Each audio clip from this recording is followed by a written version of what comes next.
Vote বিশেষজ্ঞরা বলছিলেন, পাহাড় থেকে নামতে নামতে ভাগীরথী পেরিয়ে প্রথম এ রাজ্যের যে আসনটি তৃণমূল কংগ্রেস জিততে পারে সেটি মুর্শিদাবাদের জঙ্গিপুর। তবে এইসব ঘটনা ঘটলে সে আসনটিও আদৌ তৃণমূল কংগ্রেসের দখলে থাকবে কিনা তা নিয়ে সন্দেহ দানা বেঁধেছে খোদ জেলা তৃণমূলের অন্দরে। ঘটনার কিছুই না, জঙ্গিপুরের খড়গ্রাম থানার সাদল গ্রাম পঞ্চায়েতে প্রকাশ্যে দিবালোকে শুট আউটের ঘটনা। গুলিবিদ্ধ এক পক্ষের 4 জন, আহত আরো 2।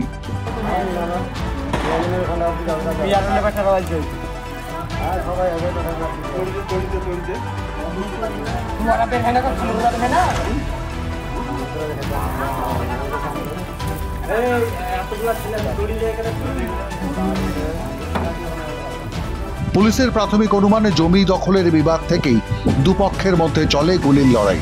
স্থানীয় সূত্রে দাবি, দুপক্ষই তৃণমূল কংগ্রেসের। ছেলেটার সাথে মারামারি, আমি ছাড়া ছিলাম, ছাড়া আমাকে লাঠি থেকে বন্ধুকে বেড়েছে মাথায়। শারুল, এখানে শারুল বেড়েছে, এখানে লাটু বন্ধুকে বেড়েছে, আর এখানে কপি বন্ধুকে বেড়েছে। ঝামেলাটা হলে জাগালে সন্ধ্যায় ওই ছেলেটার সাথে জাগালে, আর আমি সাধারণ মানুষ ছাড়া ছিলাম। কারা মেরেছে, নাম কি? ওইটার নাম বলে দিলাম, লাটু, শারুল, কবি আর লাটু ব্যাটার না রয়েল। ওই আমরা নামাজ পড়তে দিলাম ওই কালালা 4টার সময়, একটা জাগালের ঘটনা। তারপর নামাজ পড়ে বাড়ি পালে যাবো, তা ওরা লাগিয়ে দিলে কাজিয়া ঝামেলা। কারা কারা? লাটুতে আর শারুলের বন্ধু, দুলালা বন্ধু দিয়ে গুলি। কাকে আপনার গুলি লেগেছে? হ্যাঁ। অভিযোগ, তৃণমূলের লাটু শেখ ও শারুল শেখ এলাকায় জমি হাঙর বলে পরিচিত। এরা কাজ করে স্থানীয় পঞ্চায়েত সদস্যের হয়ে। এদেরই সঙ্গী হাটু শেখ আর কবির।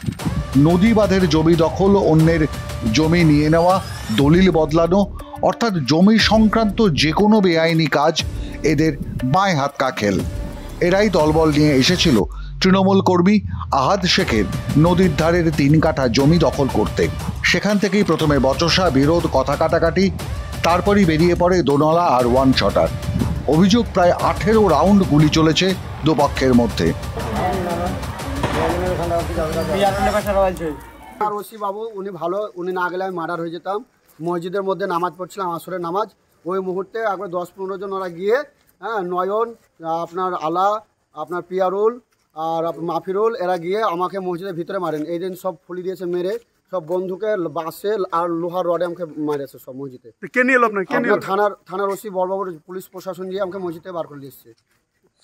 আহতদের প্রথমে নিয়ে যাওয়া হয় খড়গ্রাম হাসপাতালে, সেখান থেকে গুরুতর আহতদের নিয়ে যাওয়া হয় মুর্শিদাবাদ মেডিকেল কলেজ হাসপাতালে। খড়গ্রামের তৃণমূল কংগ্রেস বিধায়ক আশিস মার্জিত স্বীকার করেছেন, 2 তৃণমূল গোষ্ঠীর মধ্যে জমি দখলের লড়াই থেকেই গুলি ছোড়া।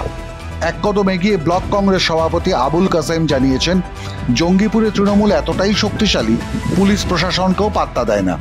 এখানে তৃণমূলী নিয়ম, তৃণমূলী আইন।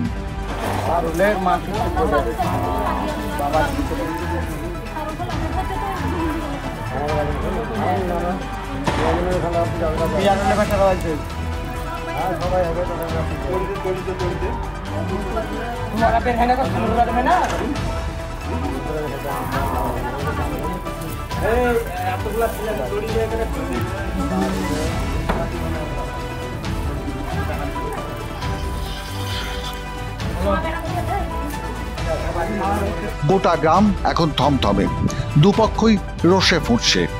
একটা স্ফুলিঙ্গ পড়লেই ফের শুরু হবে অশান্তি। এলাকায় মোতায়েন রয়েছে পুলিশ। আতঙ্কে, উত্তেজনায় থমথমে গোটা এলাকা। সাধারণ মানুষের বক্তব্য, আগে ঝগড়াঝাটি হলে লাঠালাঠি হতো, গত 10-12 বছরে হয় গুলি, বন্দুক আর সকেট বোমার লড়াই। সকলের কাছেই জঙ্গিপুর এখন আতঙ্ক। বেশিরভাগের কাছেই রয়েছে বেআইনি আগ্নেয়াস্ত্র। এটাই পরিবর্তনের আসল চেহারা।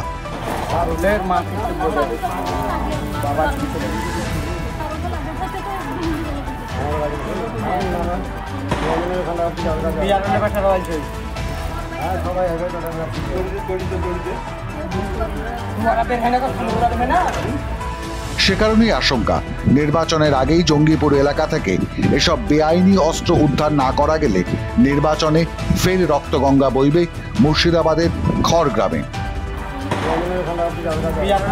মাধ্যম ব্যুরো রিপোর্ট।